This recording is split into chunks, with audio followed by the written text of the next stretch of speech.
The beatings will continue until morale will improve. Until then, we just should stay in a groove. Silver's price will move up and down. Someone in the comments just called me a clown.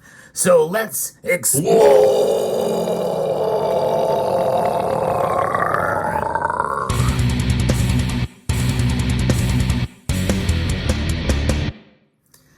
That was for the person who called me a clown. You know, precious metals, it is a stressful time if you hold gold and silver sometimes with the volatility of the markets, but it's what we should come to expect. We should embrace the volatility.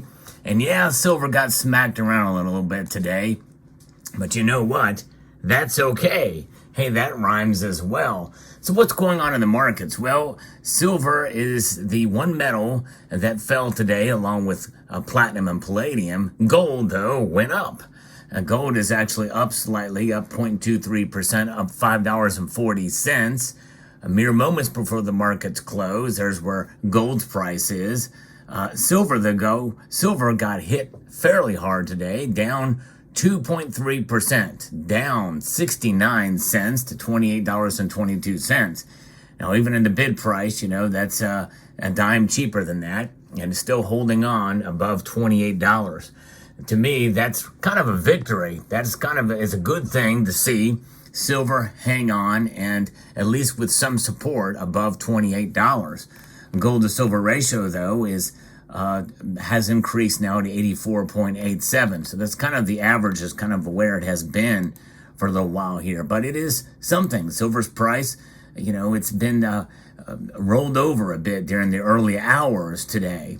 And it's a zone of resistance that extends to the $30 level. And you've heard me talk about that just in the video that I posted earlier in the day, that, you know, we are going to see some resistance here. And sometimes that resistance means a bit of a smacking around. I don't know what other term to really give for it. You know, silver gets smacked around a little bit, but it will hold its own. And I've always said that $24.50 being a strong support level, and I really do think that we've moved far beyond that. I think now, as someone else had said in the comments, that we really can't celebrate too much until we see a $26 support level. I think we've surpassed that too. I don't think we're going to see silver fall much below $27 an ounce from here on out. Now, again, I could be wrong. It's really just kind of based off of what very little I've looked at and understand for technical analysis. But according to this report from FX Empire, it's an area that if we break above, we could really lead to some type of massive melt up in the silver market. But it's not to say that in this piece that they're looking to short silver, at least not yet. But silver is a different animal than gold. And a lot of people do forget that. I try to remind folks that silver has a dual nature to it. It is an industrial metal, and it is also a monetary metal. And in all reality, we must look at it in some ways more as a commodity, as an industrial metal, than as a monetary metal in terms of its price structure.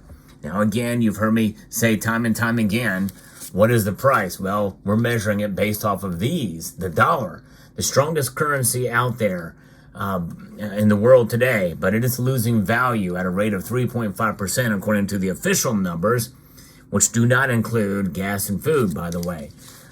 We know that measure of inflation with what the Federal Reserve does with increasing the money supply, and then the price increases we're seeing across the board for a myriad of different reasons reflect in much higher numbers than that.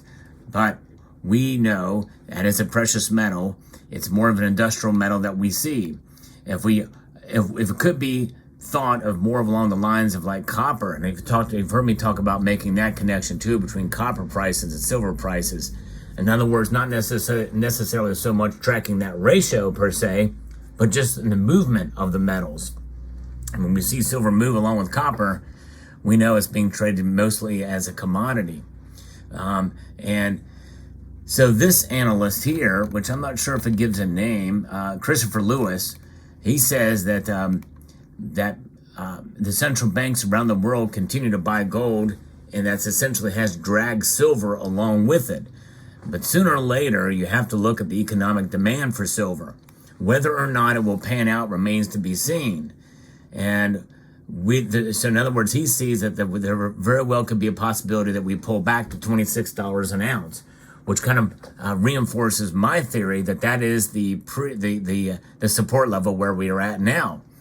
But I don't see it going much below 27 right now, but I do think that 26 should be a pretty hard floor, which is much higher than the $24.50 level that we saw before.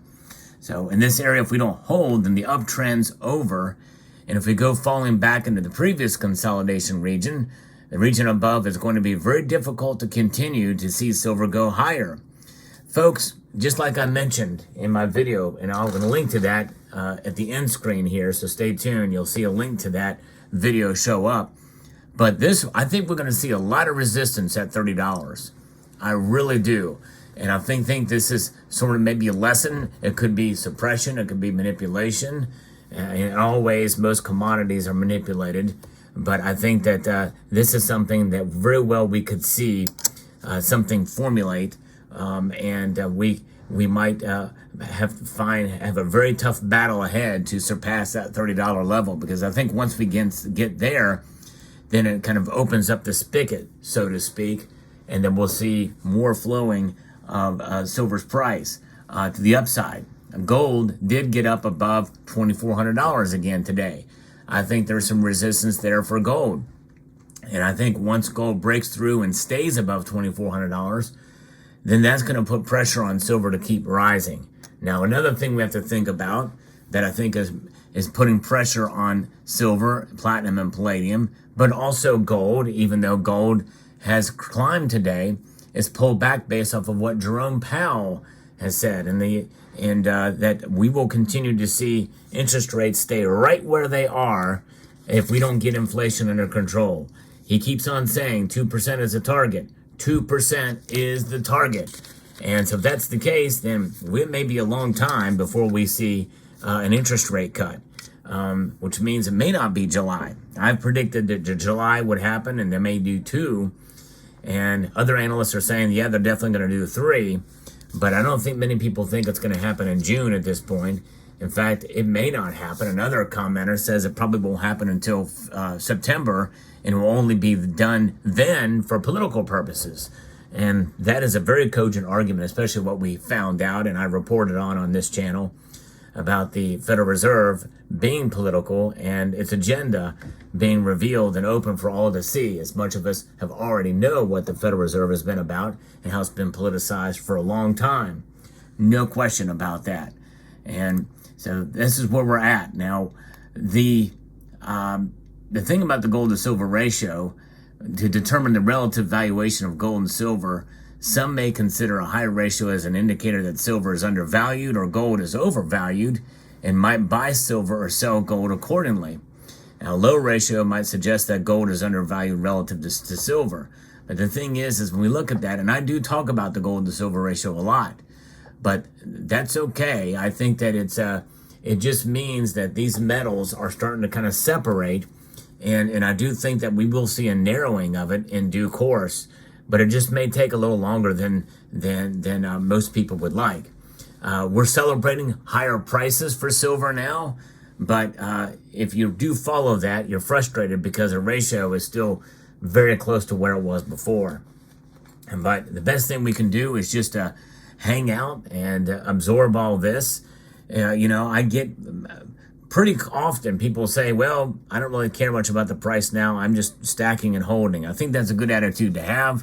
I do, on this channel, I like to bring you the latest news and market analysis on the precious metals. It's what I do here. So if you enjoy content like that, I hope you will consider pressing that like button and subscribing to the channel if you find value in the content that I provide here. But I've always remind folks, even though I do cover the markets very regularly and very closely, it does not take away from the fundamentals of what silver means to us as a wealth preservation device, as an insurance policy against economic insanity. And that's really what it's about. Over the long course of time, you will protect yourself with silver if you utilize a form of dollar cost averaging. And whether you enhance it by buying when the prices are lower, taking advantage of dips, maybe putting a little bit more than usual, or less or not at all when the price spikes dramatically. Either way, you will protect yourself. that is pretty much a guarantee. The last thing you want to do is buy a whole bunch at the top of the market, or gamble by, it really is a gamble, but buying at a certain price level and hoping that you buy a massive amount, hoping that you're going to do well with it. You have to really have an understanding of the risk for that to occur. So there you have it.